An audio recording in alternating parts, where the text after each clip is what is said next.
আমি একটা কথা কব, কেউ যদি মুসলমান না থাকে সত্যি কথা কবি। আমার নামে যারা বাই খাইছে কিনা খুললি দোকানের থেকে। আমি জমিদার বংশের সওয়াল, আমি বাইটাই খাই নাই।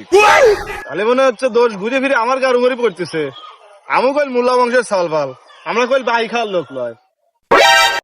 সেদিন কে খলিলের দোকানে খাইলো সে তো আমি দেই নেই।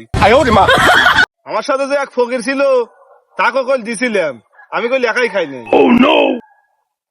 তার মানে বুঝতেছি চোরের সাক্ষী চোরই। অবমাননা একটু বেশি করা যাচ্ছে। তো অপমানের কি?